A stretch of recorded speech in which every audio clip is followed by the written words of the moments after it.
literally having that boldness and seeing this boldness just rise up in this country, it's beautiful to see it.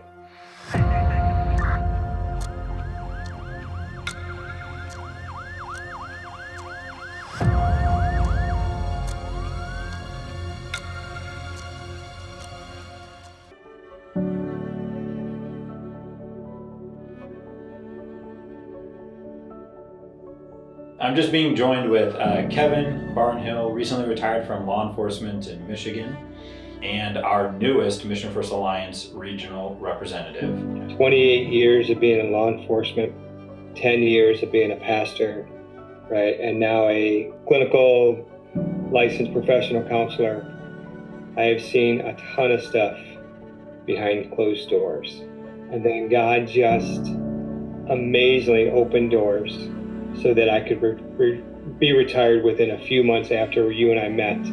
So having the opportunity to even go to the conference, because now I'm retired, and the wife is a beautiful wife, but she's like, go, I trust you, just go. Have a good time, be blessed. And then you being so kind. So I knew right then I'm just gonna sink my claws into this and ask God, just give me grace, give me your humility, give me your wisdom, give me your direction. And I would tell you from the very get-go, I don't know where this is leading, but I know I want to be a part of it because I believe you as the person, right? God anoints people, and then when you can align to that and recognize that. And I knew God had a calling on this project, this ministry, this more of a movement, seeing how everybody's just coming together. And then being at the conference, just meshing with your people, your tribe. Mission First Alliance, they have one mission, they have one focus.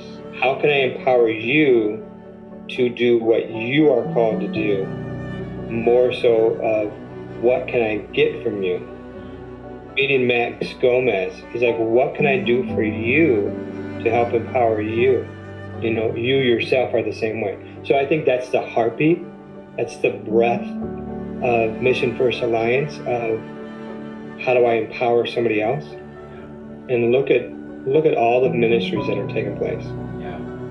Not one of those people felt that my ministry was better than your ministry and I need to be competitive. And it's like, how can we help you? I've met so many good people at that conference. It was just, gives me chills, honestly, to think about that. Because I was just like, oh my gosh, I'm home. How can we all understand our calling to Christ first and foremost, to live mission first for Christ, and then live it out however and wherever, while we're still on the job, whether we're in a ministry, whether we're serving others. God is raising up humble leaders, and I think that through that humility, they're available to God. We are starting something here. I think we're the first one in Michigan right now. Cadence Counseling is that Reboot Recovery for Law Enforcement, which I found that organization through Mission First Alliance. And I'm getting a lot of responses. I'm getting just random people call me, random Christians. And then I'm able to tell them about Mission First Alliance.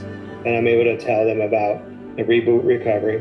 Would you like to be one of the people that we could go to? I said, we're having a leadership training.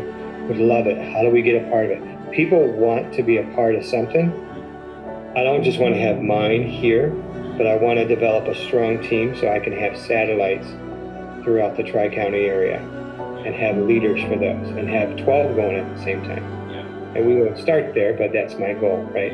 To get the gospel in that training of trauma and everything else with it in the lives of these police departments and first responders and their families.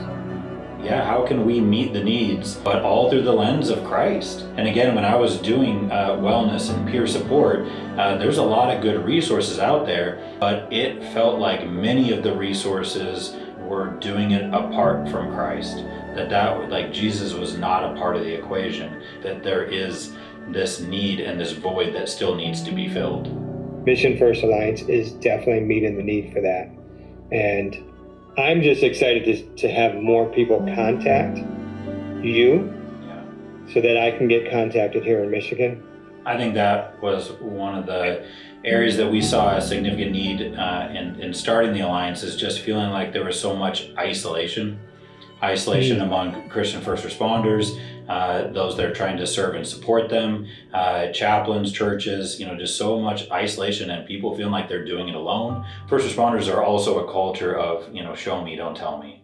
And they need the examples to follow. Because you're in law enforcement and you choose to be a Christian, right? Because it is a choice there. It doesn't make you a weak person. You can still be a tough, strong person as you're living out your faith. And how many of us unintentionally might be missing the mark? There was one book I was reading, and the illustration he gave is that, that we're climbing the ladder in life, only get to the top and realize that ladder's leaning against the wrong wall. But what if we're doing it for the wrong purpose and the wrong motives and for the wrong reasons, and we're missing the mark? What's the worst anybody's going to do to you? Yeah. That if you tell somebody that you believe in Christ, what's the worst? Yeah.